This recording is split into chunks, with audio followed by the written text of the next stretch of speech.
Usafiri ulitatizika kwa zaidi ya saa 6 katika eneo la Simba kwenye barabara kuu ya Mombasa Nairobi kufuatia msongamano mkubwa wa magari. Msongamano huu ukisababishwa na ajali iliyohusisha malori matatu katika daraja la Ntumoto ambapo mtu mmoja alifariki na wengine watatu wakajeruhiwa kwenye ajali hiyo ya usiku wa kuamkia leo.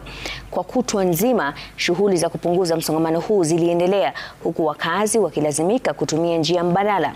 Watumizi wa barabara hiyo sasa wanaitaka serikali kuweka mikakati ya kuipanua barabara hii ili kupunguza misongamano ya kila wakati na kuwaepushia wafanyabiashara hasara.